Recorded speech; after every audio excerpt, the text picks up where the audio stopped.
Praise the lord. దేవుని పరిశుద్ధ నామమునకు మహిమ కలుగును గాక. పిల్లరా, మరి ప్రత్యేక సమయంలో పరిశుద్ధ గ్రంథం చదువుకొని వాక్యమును ధ్యానం చేద్దాం. యోహాను సువార్త 16వ అధ్యాయము 20-21 వచనాలు నేను చదువుతాను.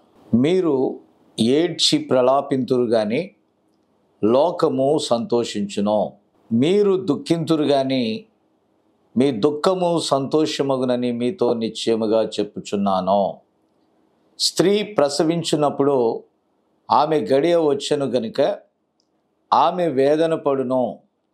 అయితే శిశువు పుట్టగానే లోకమందు నరుడొకడు పుట్టెనని సంతోషము చేత ఆమె ఆ వేదన మరి జ్ఞాపకము చేసుకొనదు.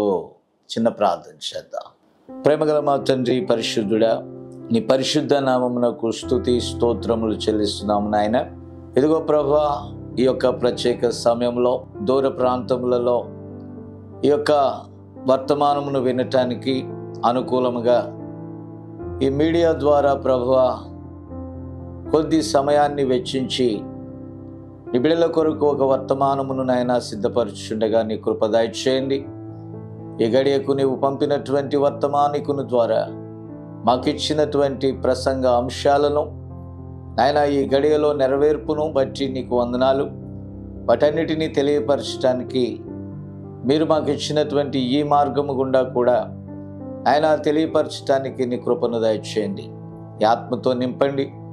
ఏ రీతిగా నాయన ఇది ఎవరికి చేరాలో వారి యొద్దకు నడిపించి నాయన సత్యమును గ్రహించి నీ కొరకు ఆయత్తపడి నీ రాకడలో ఎత్తబడుటకు కృప దయచేయమని యేసుక్రీస్తు నామంలో అడుగుచున్నాము. ఆమేన్. క్రీస్తునందు ప్రియ దేవుని బిడ్డలారా, ఈ దినము ఒక చిన్న అంశాన్ని ప్రారంభిద్దాం. ప్రసవ నొప్పులు, బర్త్ పెయిన్స్. మనం చూసినట్లయితే ఈ వర్తమానము ఒక ప్రసవ వేదనను గూర్చి మనం చూస్తున్నాము. ఒక జన్మ లేకపోతే ఒక జీవము బయటికి రావాలని అంటే ఆ బర్త్ పెయిన్స్ అనేటటువంటివి చాలా ప్రాముఖ్యము. ప్రియులరా, ఈ ప్రసవ నొప్పులు సాధారణ జన్మలో ఈ బర్త్ పెయిన్స్ అనేటటువంటివి మనం చూస్తూ ఉంటాం. ఒక జీవము భూమి మీదకి రావటానికి అవి ఎంతగానో సహాయపడతా ఉంటాయి.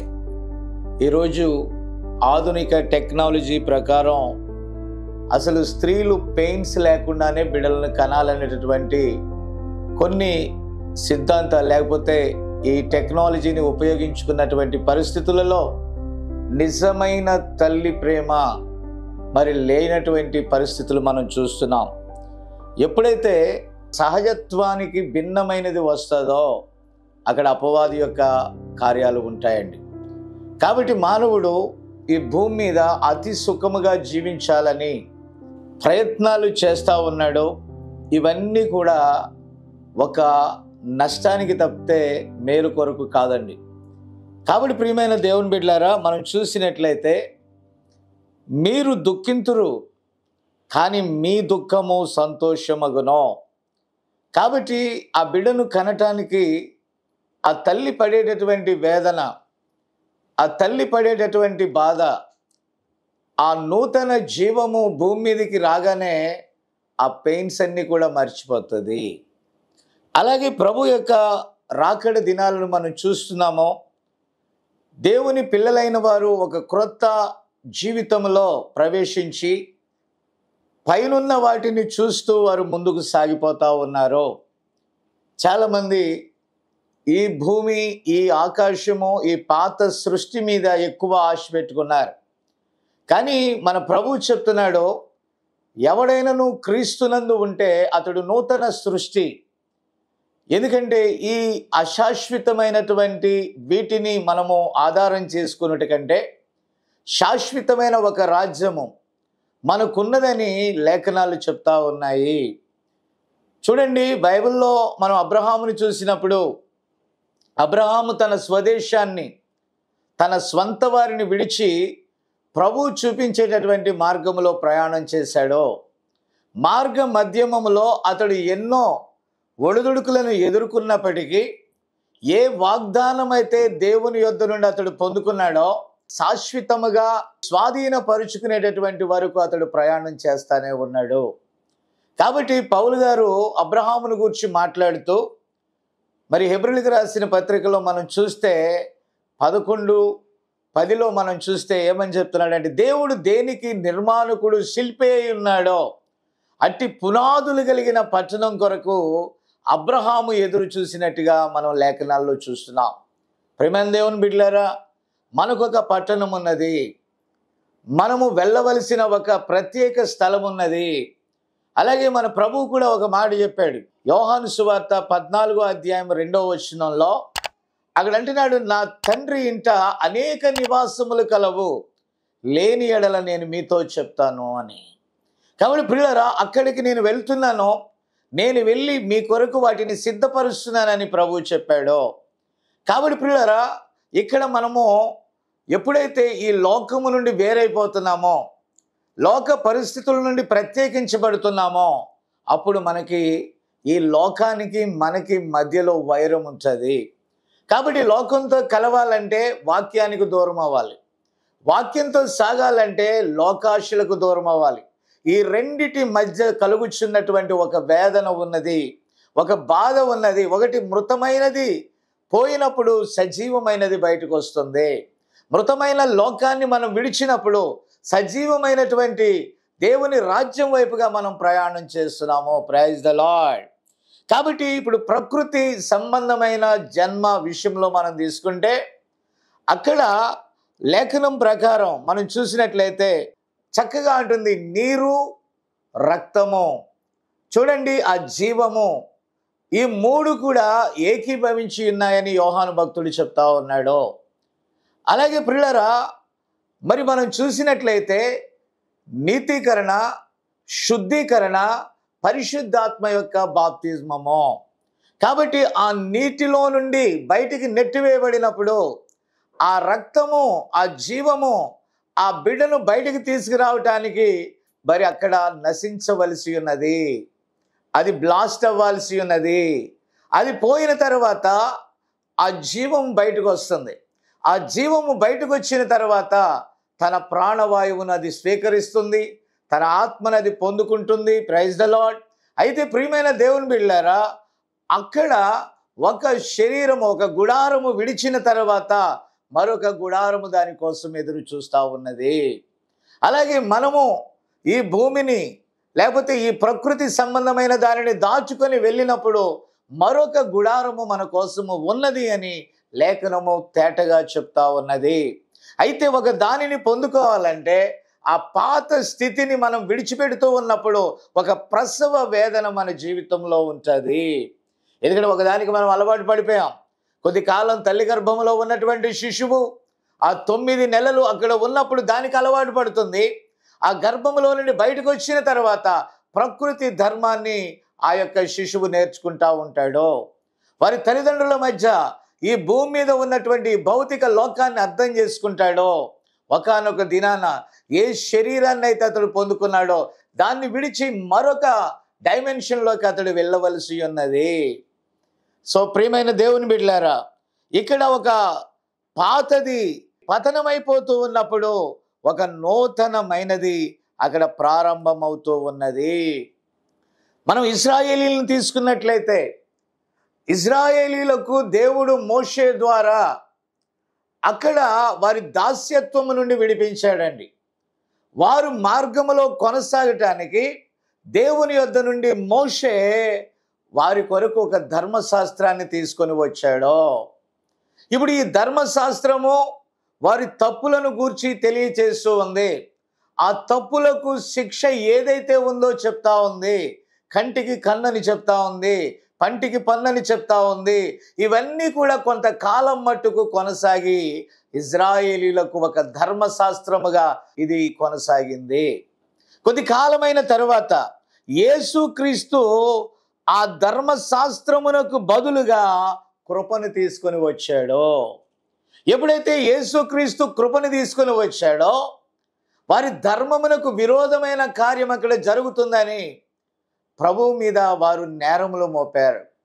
మేము మోషే శిష్యులము, మోషే ధర్మశాస్త్రాన్ని అనుసరించేవారమే అని చెప్పారు. ఆ ధర్మశాస్త్రము శిక్ష వేసినట్లయితే కృప శిక్ష నుండి మనల్ని తప్పిస్తుంది. ఇప్పుడు ఈ కృప వచ్చినప్పుడు ప్రియులారా, ఈ కృపకు ధర్మశాస్త్రమునకు మధ్య ఒక గొప్ప పోరాటమే జరిగింది. ప్రియమైన దేవుని బిడ్డలారా, మనకు తెలుసు అపోస్తుడైన పౌలు గారు సౌలు అని పిలువబడినటువంటి బెన్యామీను ఆ యొక్క గోత్రములో పుట్టినటువంటి ఈ యొక్క వ్యక్తి రాజవంశీయుడు, ధర్మశాస్త్ర విషయములో అతి నిష్ట కలిగినటువంటి ఈ వ్యక్తి గమాలియేలు అనేటటువంటి ఒక గొప్ప పండితుని యొద్ద మరి ధర్మశాస్త్రమును ఆపోసన పట్టాడు. ఎప్పుడైతే అక్కడ కృప వచ్చిందో అతడు ధర్మశాస్త్రమును నేర్చుకొనుచూ ఉన్న వేళలో యేసుక్రీస్తు ఆ 3.5 సంవత్సరాల పరిచర్య అక్కడ ముగించాడండి. ఆ తర్వాత పరిశుద్ధాత్మ వచ్చి ఆ శిష్యులు ఆ సువార్తను మోసుకొని వెళ్తూ ఉన్నప్పుడు ఈ 2 ధర్మాలకు మధ్య ఒక పోరాటం. ఈ పోరాటాన్ని గమనించినటువంటి ఈ సౌలు అనేటటువంటి యవనస్తుడు దాన్ని పూర్తిగా లేకుండా చేయాలని ప్రయాసపడ్డాడు. అధికారుల దగ్గరికి వెళ్ళి ఆ యొక్క పత్రాలు తీసుకున్నాడు. దానిని లేకుండా నిర్మూలన చేయాలి. ఇది ఒక క్రొత్త మతము, ఇది ఒక క్రైస్తవ్యం అనేటటువంటి ఒక క్రొత్త మతాన్ని ఇతడు తీసుకొని వచ్చాడు. కాబట్టి అది లేకుండా చేస్తే పూర్తిగా ఈ సమస్యకు పరిష్కారం దొరుకుద్దని అతడు ఆలోచించాడు. ప్రియులారా, దానికోసం అధికారమును స్వీకరించాడు. భూ సంబంధమైన ప్రతి అధికారాన్ని, ప్రతి దానిని అతడు మరి పొందుకొని ఒక కాంక్షతో బయలుదేరినప్పుడు ఆ దమస్కు మార్గంలో అతడు వెళ్ళుచు ఈ మతమును భూమి మీద లేకుండా చేయాలనుకున్నాడు.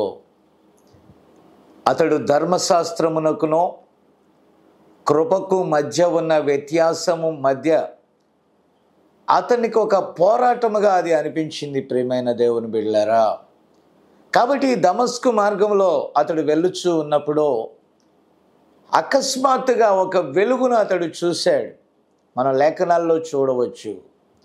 అయితే అక్కడ నుండి ఒక స్వరము వినపడతా ఉంది, సౌలా సౌలా నీవేళ నన్ను హింసించుచున్నావు.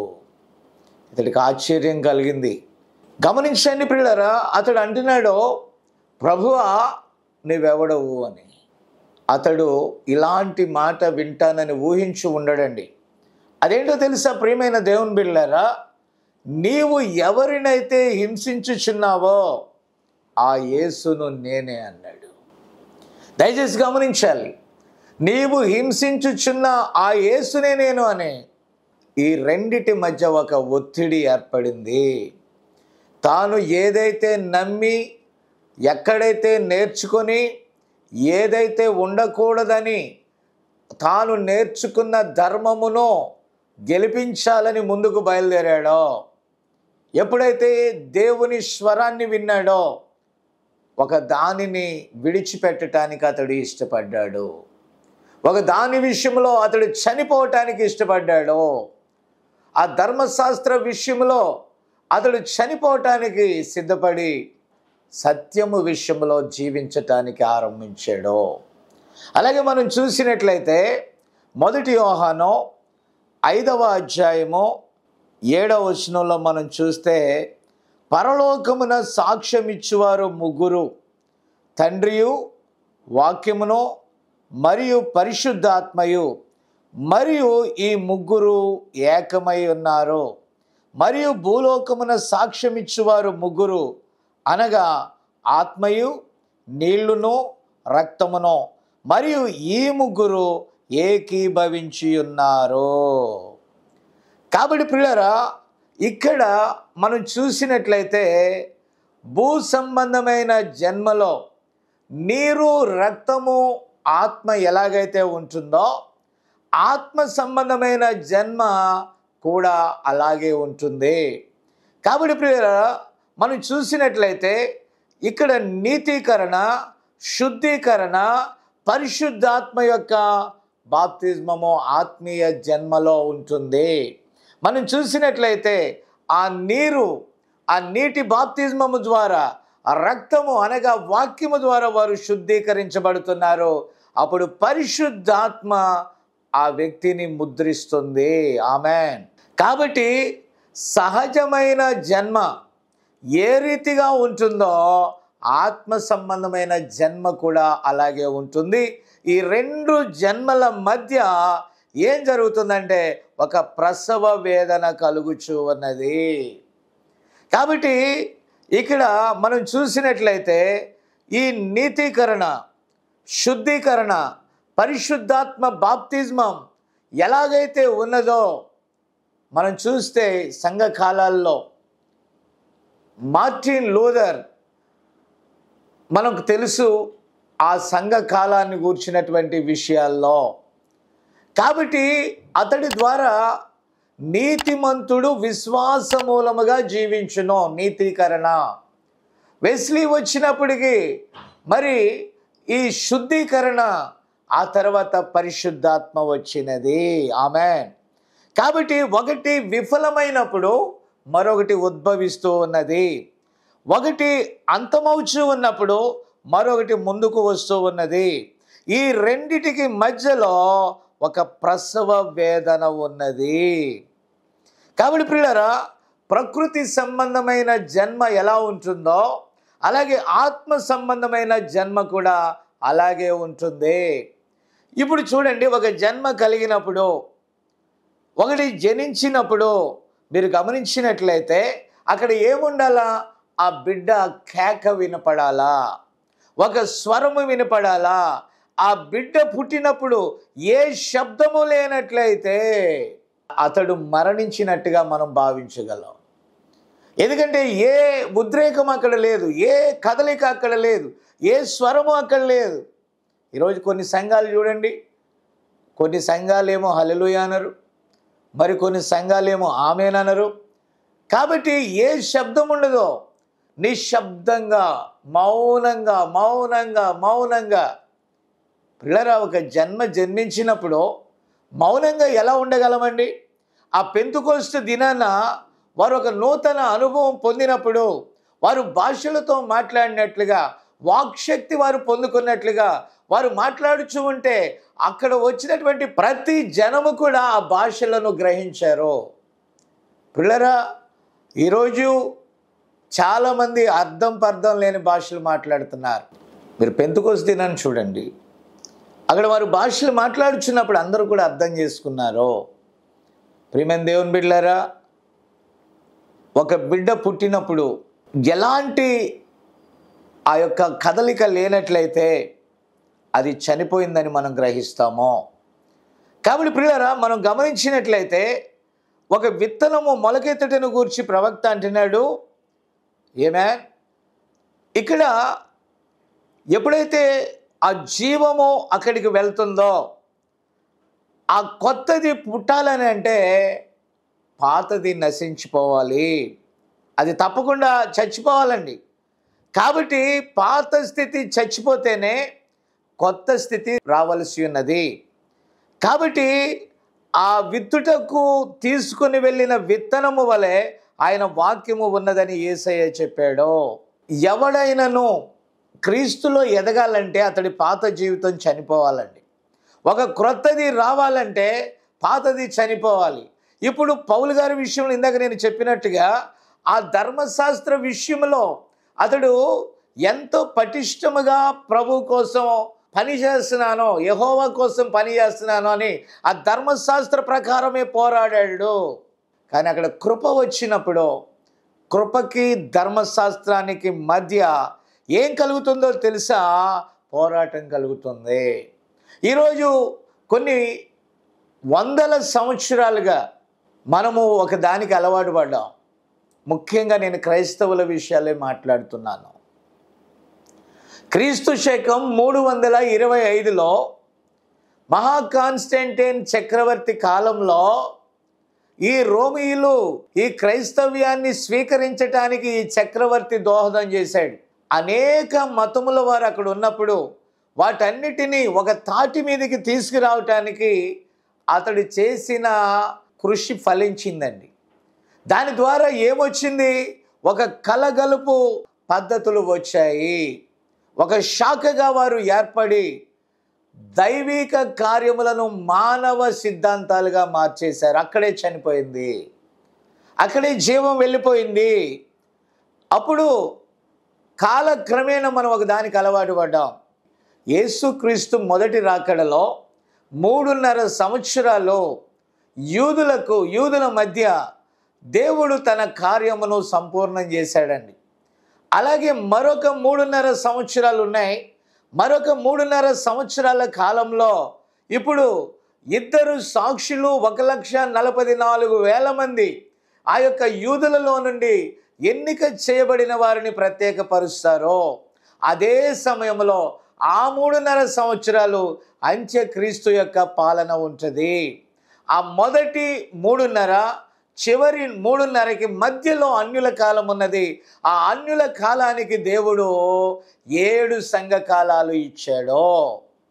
ఏమే ఈ 7 సంఘకాలములు 2000 సంవత్సరాలుగా ఈరోజు ఇక్కడ యూదులకు గుడ్డితనము కలుగుట ద్వారా అన్యులకు కృప ఎలాగైతే వచ్చిందో, ఈరోజు అన్యులు ఎప్పుడైతే అన్యులలో ఉన్నటువంటి సంఘము శాఖలుగా మారిపోయినప్పుడు ఆ గుడ్డితనముతో దేవుడు దానిని మొత్తినప్పుడు కృప మళ్ళా యూదుల మధ్యకి వెళ్ళిపోతుంది. ఈ మధ్యకాలంలో ఏం జరుగుద్దో తెలుసా?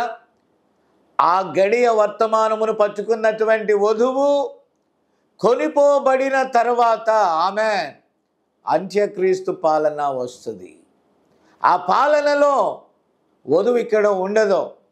ఆ పాలన గురించి మనం తెలుసుకున్నాం. ఈరోజు అక్కడ ఏం జరుగుద్దో మనం తెలుసుకున్నాం. యాంటీ క్రైస్ట్ పాలన ఎలా ఉంటుందో మనం తెలుసుకున్నాం. కానీ అది మనకి అవసరం లేదు. కానీ ఎందుకంటే దానికంటే ముందుగా అది జరుగుట మనం చూస్తున్నప్పుడు, ఆ క్రమం వచ్చుట మనం చూస్తున్నప్పుడు ఎత్తబాటు సమీపంగా ఉందని ఓ వధువా నువ్వు గ్రహించాలి. తెలుసా నీకు? ఆమేన్. ఇదే ప్రసవ వేదన. కాబట్టి ఒకటి రాబోతూ ఉంది. కృప వచ్చినప్పుడు ధర్మశాస్త్రం ఆగిపోయింది. అలాగే యూదులు కన్నులు మూయబడినప్పుడు ఎంత బాధకరం అండి. దేవుడే వారి కన్నులు మూసేశాడు మనల్ని ప్రేమించటం కోసం. ఈరోజు మన కన్నులు ఈ యొక్క సంఘ శాఖల సిద్ధాంతములతో మానవ కల్పిత పద్ధతుల ద్వారా ఇది మూయబడుచు ఉన్నప్పుడు కృప మరలా మనల్ని విడిచేటటువంటి పరిస్థితుల్లో ఉన్నాం. అయితే వధువు దాన్ని అంగీకరించింది. కొద్ది జనము దాన్ని అంగీకరించారు. ఒక స్వల్ప జనము దానిని పట్టుకొని వేలాడుతుంది. ఆ స్వల్ప జనమే, ఆ చిన్న మందే వధువై ఉన్నది. ప్రపంచవ్యాపితముగా ఉన్నటువంటి వధువై ఉన్నది. వారికి ఒక వర్తమానం ఉన్నది. వారికి ఒక వర్తమానికుడు ఉన్నాడు. ఆ వర్తమానికుని ప్రపంచము ద్వేషించినప్పటికీ వధువు ప్రేమించింది. Glory to God. దేవునికి స్తుతి కలుగును గాక. కాబట్టి రెండిటి మధ్య ఈరోజు పోరాటం జరుగుతుంది. ప్రియమైన దేవుని బిడ్డలారా, ఇక్కడ గమనిస్తే పరిసయ్యులు ధర్మశాస్త్ర విషయంలో ఎలాగైతే చనిపోయారో, ఈరోజు మనం తీసుకుంటే ఈనాటి పరిసయ్యులు, ప్రవక్త అంటాడు పరిసయ్యుడు అంటే నటించువాడంటండి. ఈరోజు పైకి భక్తి ఎంత బాగుందో చూడండి. ఒకసారి సంఘ శాఖల్లో చూడండి, వారి భక్తి చూడండి, వారి ఉద్రేకాలు చూడండి, వారి భాషలు చూడండి, వారు పైన చెప్పే ఆశీర్వాదాలు చూడండి, పై విషయాల్లో ఎంత వారు పట్టుదలతో ఉంటూ ఏదో ప్రజలను ఆకర్షించే విధానాలు ఎలా చేస్తున్నారో ఒకసారి ఆలోచించండి ప్రియులారా. మూకుమ్మడిగా ప్రజలందరూ కూడా ఆ గుడ్డితనము వైపు త్రోసివేయబడుతున్నారు, కానీ సత్యమును గ్రహించలేకపోతున్నారు. కొంచెం ఆలోచన చేయాలని నేను మనవి చేస్తున్నాను. కాబట్టి భూమి మీద పంట పండించుటకు ఒక వర్షము లేకపోతే మేఘములు కమ్మినప్పుడు ఆ మేఘము ఉరుములు మెరుపుల ద్వారా బ్రద్దలవుట ద్వారా ఆమేన్ ఆ వర్షం భూమి మీద కురుస్తుంది. అది కురవాలంటే దానికి వేదన తప్పదు. అది చనిపోతేనే వర్షము భూమి మీద పడుతుంది. ఆమేన్. కాబట్టి ప్రియమైన దేవుని బిడ్డలారా, ఒకటి బయటికి రావాలంటే మరొకటి నశించాలి. మనం గమనిస్తే అందమైన పుష్పాలను గూర్చి ప్రవక్త మాట్లాడుతున్నాడు. ఈ అడవిలో ఉన్నటువంటి ఆ పద్మములను గూర్చి, ఆ పువ్వులను గూర్చి మాట్లాడుతూ అంటాడు, అవి కష్టపడవు, వడకవు. అయితే వాటికి ఉన్నటువంటి వైభవం అంట సలోమాను కంటే కూడా ఉన్నతమైనది అని లేఖనం చెప్తుంది. సలోమాను సైతం వాటిలో ఒకదాని వలనైనను కూడా అలంకరింపబడలేదంట. కాబట్టి ప్రియమైన దేవుని బిడ్డలారా, ఈరోజు ప్రవక్త అంటున్నాడు, సహజ సిద్ధమైన అందము దేవుడు మనకిచ్చాడు. ఈ సహజ సిద్ధమైన దానికి ఎక్కువ అలంకరణ అక్కరలేదు. ఈ ఫ్యాక్టరీల నుంచి తయారవుతున్నటువంటి రకరకములైనటువంటి లేపనములను వారు పూసుకొని మరో రకమైన ఆకర్షణగా కనిపించటానికి ఈ సినీ ప్రపంచము యొక్క ఆకర్షణ ఈరోజు క్రైస్తవ్యంలోకి ప్రవేశించుట సిగ్గుచేటు.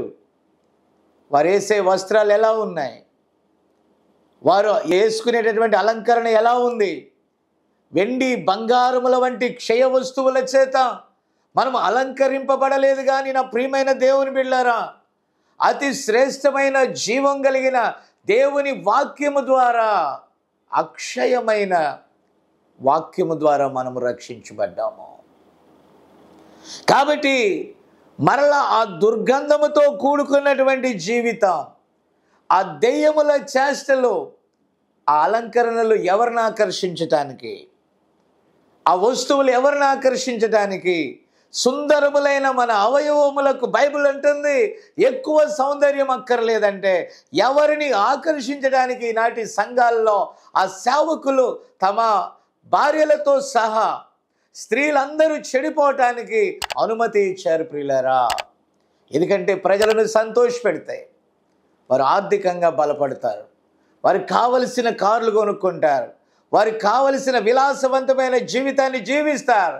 ప్రజలు ఇచ్చేటటువంటి ఆ ధనము ద్వారా వచ్చేటటువంటి ఆదాయం కొరకు మాత్రమే వారు ఆశపడుతున్నారు. కానీ నిత్య జీవాన్ని గూర్చి సంఘాల్లో బోధిస్తే, సత్యమును బోధిస్తే వారు వెళ్ళిపోతారేమో అనేటటువంటి ఒక భయంతో, వారు వెళ్ళిపోతే వీరు జీవించలేమో అనేటటువంటి ఒక బాధతో కాంప్రమైజ్ అయిపోయిన స్థితే ఈరోజు సంఘ శాఖలకు ఉన్నది.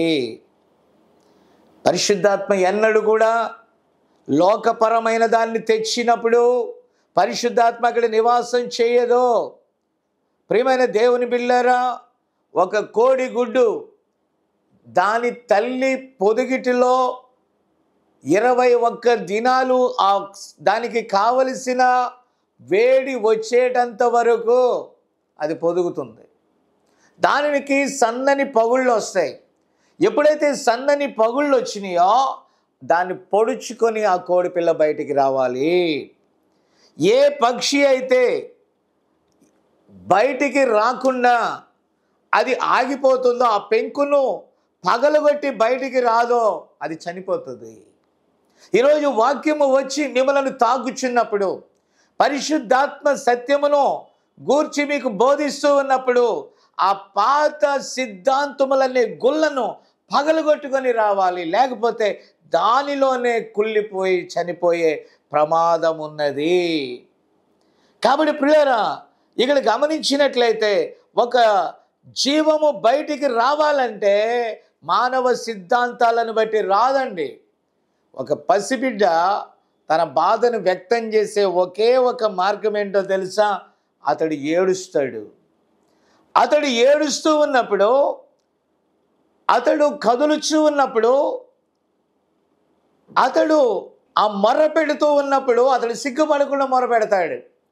ఈరోజు యేసు ప్రభు చెప్పిన మాట గుర్తుపెట్టుకుని, అన్యాయస్తుడైన ఆ న్యాయాధిపతిని ఆ బీద విధవరాలు పదే పదే అడుగుట ద్వారా ఆమెన్ ఆ కఠినుడు కూడా న్యాయం తీర్చాడంట. ప్రియమైన దేవుని బిడ్డలారా, ఈరోజు ఏమేన్ మనిషి యొక్క జీవితంలో సుఖం ప్రవేశించింది. వాషింగ్ మిషన్లు ఉన్నాయి, వంట చేసేటటువంటి కుక్కర్స్, స్టవ్స్, చాలా సుఖమైన జీవితం వచ్చేసిందండి. కష్టపడాల్సిన పని లేదు. కానీ ఎవరైనా ఆ దినాల్లో మా తల్లిదండ్రుల కాలంలో ఎంత చక్కని ప్రార్థనా పరులండి వాళ్ళు. ఎంత చక్కగా ప్రార్థన చేసేవాళ్ళు. వాళ్ళే బట్టలు ఉతుక్కోవాలి, వాళ్ళే పిండి రుబ్బుకోవాలి, వాళ్ళే అంట్లు తోముకోవాలి. అన్నీ ఎలాంటి మిషన్స్ లేవు. ఆ కట్టెల పొయ్యి మీద వండుకునేవాళ్ళు. అన్నీ అయిపోగా కూడా ప్రార్థన చేసుకోవటానికి వారు టైం తీసుకునేవాళ్ళు. Praise the Lord. అవన్నీ అయిపోయినా కూడా ప్రార్థన కొరకు వారు టైం తీసుకున్నారు. నా ప్రియమైన దేవుని బిడ్డలారా, దయచేసి గమనించాలి. ఈరోజు మనం ఆ దినాలను చూస్తున్నామా? వారు కన్నీటి ప్రార్థన. ఆ దినాల్లో అనేక గొప్ప కార్యాలు చేసినప్పుడు ఈరోజు స్త్రీలకి ఫోన్లు చేసుకోవడానికి టైం లేదు.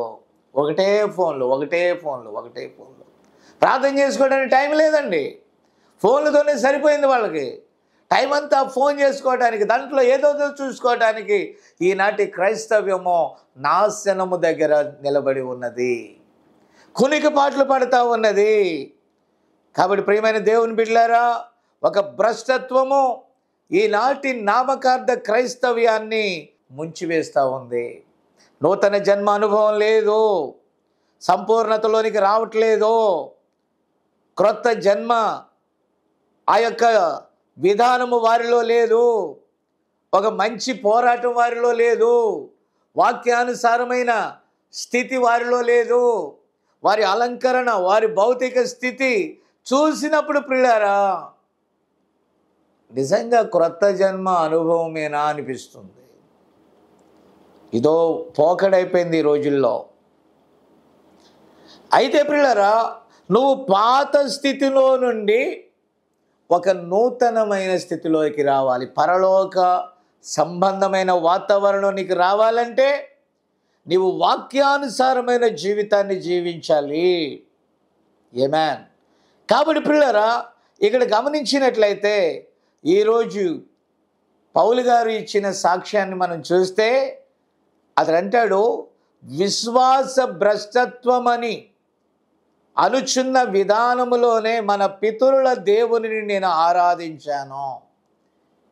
ఏదైతే విశ్వాస భ్రష్టత్వం అని పిలువబడుతుందో దానిలో నుండి నేను ఆరాధించాను.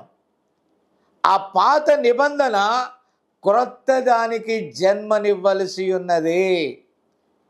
కాబట్టి ఆ పాత ఛాయ పోతే వాస్తవ రూపం బయటకు వస్తుంది. ఆమేన్.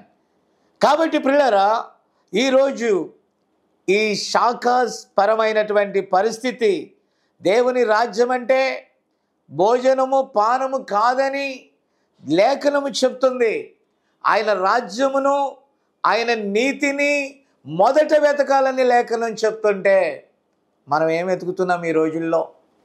ఈరోజు వర్తమానమని చెప్పుచున్నటువంటి పరిస్థితుల్లో కూడా మనం చూస్తే వారి కూడా ఒకటే పద్ధతి. ఏమి తినాలా, ఏం తాగాల, ఏం ధరించుకోవాలా, ఒక చర్చి కంటే మరొక చర్చి ఎంత గొప్పగా ఉండాలా, ఎంత మంచిగా మనం తయారు చేసుకోవాలా, చూడటానికి ఎంత ఆకర్షణీయంగా ఉండాలా. అమెరికాలో చర్చెస్ ఎంత అందంగా ఉంటాయో అంత అందంగా మనం ఉంచుకోవాలా. అది ఒక నాజూకైన మోడర్న్ విధానంలో ఉండాలా. లేదండి, లేదు. యేసుక్రీస్తు బోధించడానికి ఒక సుందరమైన ఆలయాలు ఆయన కోరుకోలేదు. ఆయన బావి దగ్గర కొన్ని గంటల సమయం నిలబడి ఆ సమరయ స్త్రీ కోసం ఆయన ఎదురు చూసి ఆమెతో మాట్లాడి ఆ జీవ గ్రంథంలో ఆమె పేరు ఉన్నదని జ్ఞాపకం చేశాడు. ఆమెలో ఉన్నటువంటి ఆ జీవాన్ని ఆయన కనుగొన్నాడు. ఆమె క్రీస్తులో మెస్సియాని చూసింది. నువ్వు మెస్సియా అని ఆమె ఒప్పుకుంది. ఆనాటి పరిసయ్యులు, ఆ నటులు, శాస్త్రులు, సద్దుకాయలు ఎవరు అంగీకరించలేదు. కానీ పాపులు, అల్పమైన జనాంగం దేవుణ్ణి పొందుకున్నారు. వారు సత్యాన్ని గ్రహించారు. ఆమేన్. కాబట్టి ప్రియులారా, ప్రకటన 21వ అధ్యాయం నాకు ఇష్టమైన భాగంలో అక్కడ ప్రవక్త అన్నాడు, ఒక క్రొత్త భూమి, ఒక క్రొత్త ఆకాశము ఇవన్నీ కూడా రావాల్సి ఉన్నది. నేను క్రొత్త ఆకాశమును క్రొత్త భూమిని చూచితిని. మొదటి ఆకాశము మొదటి భూమి గతించెను. ప్రియులారా, ఇక్కడ ప్రవక్త అంటాడు, ఒక కొత్త ప్రపంచము రావాలంటే పాత ప్రపంచము పోవాలి. ఒక క్రొత్తది ఎప్పుడైనా సరే వచ్చేటటువంటి పరిస్థితి వస్తే పాతది ఏమవ్వాలో తెలుసా? పోవాలండి. ఏమేన్. ఇప్పుడు ఈ క్రొత్తది పొందుకోవడానికి పాతది ప్రసవ నొప్పులు పొందుచూ ఉన్నది. ఈరోజు ఎత్తబాటు గడియ వచ్చింది. వధువుకు ఒత్తిడి ఉంది. చాలామంది రిలాక్స్గా ఉన్నారండి. చక్కగా జ్ఞానాన్ని వెతుకుతున్నారు, జ్ఞాన పరిశోధన చేస్తున్నారు. వధువు జ్ఞానము గలది అని అంటే వధువుకి ఎంత సబ్జెక్ట్ తెలుసనే కాదండి జ్ఞానం. జ్ఞానం అంటే ర్యాప్చర్ గడియను ఆమె పొందుకునేటటువంటిదే జ్ఞానము. కాబట్టి పిల్లరా, మనం గమనించినట్లయితే ఇక్కడ పాతది గతించినప్పుడే క్రొత్తది వస్తుంది. ఇప్పుడు ప్రవక్త అంటున్నాడు, మొదటి ప్రపంచ యుద్ధంలో గొప్ప ప్రసవ వేదన మనం చూసాం. ఆనాడు వారికి ఉన్నటువంటి ఆ యొక్క టెక్నాలజీ ప్రకారం మరతుపాకులను వాడారు. విషపు గ్యాస్ వాయువుని లేకపోతే విషవాయువులను వదిలారు. ఆ రీతిగా యుద్ధము, మొదటి ప్రపంచ యుద్ధం జరిగింది. ప్రవక్త అంటాడు, అప్పటికి నా వయసు 8 సంవత్సరాలు. ఆ తర్వాత రెండవ ప్రపంచ యుద్ధం వచ్చింది. ఆధునిక ఆయుధాలు వచ్చాయి, మిసైల్స్ వచ్చాయి. ఈ ప్రసవ నొప్పికి భూమి దద్దరిల్లిపోయిందండి. ఇప్పుడు అణుబాంబుల కొరకు ఎదురు చూస్తుంది. మచ్చుకి హిరోషిమా నాగసాకి మీద ప్రియులారా మీరు గమనిస్తే ఆ యొక్క అణుబాంబు వేసినప్పుడు ఈనాటికి దాని వేదన ఎంత ఉందో చూడండి. మానవునికి జ్ఞానం పెరిగింది అనుకుంటున్నారు.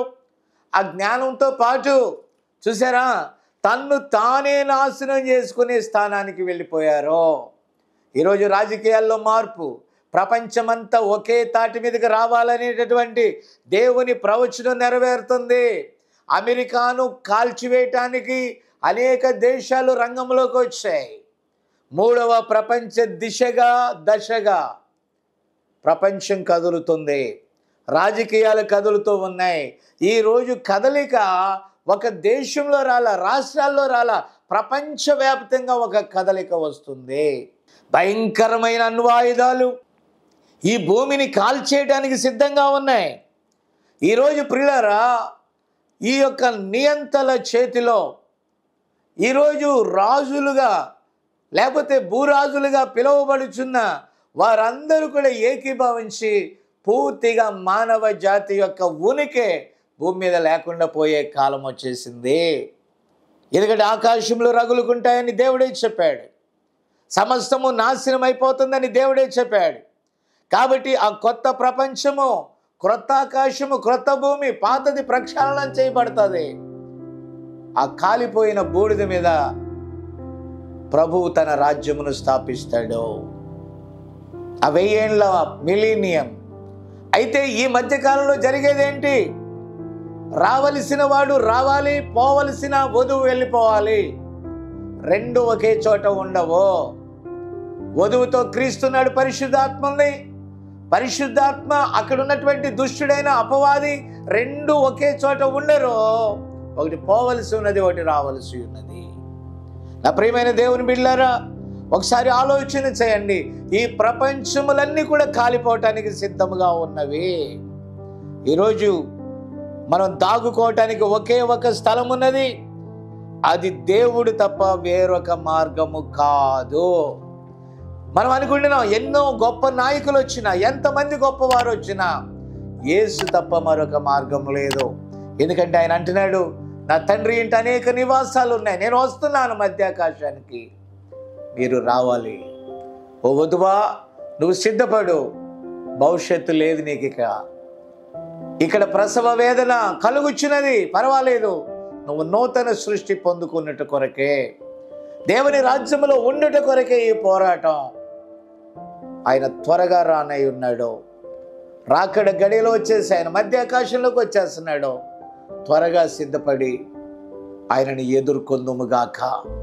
ప్రభు అయిన యేసు రమ్ము అని మనము అనటానికి శక్తి కలిగి ఉందుముగాక. అట్టి కృప, అట్టి దీవెన ప్రభు మీకు దయచేయనుగాక. ప్రభు చిత్తమైతే మరొక భాగంలో మిగతా విషయాలు చూద్దాం. ప్రభు కృప మీకు తోడై ఉండునుగాక. God bless you. Shalom.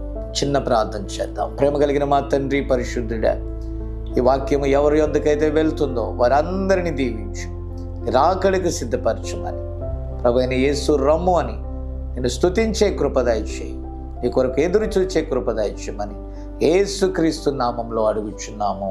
Amen, amen, amen. Praise God.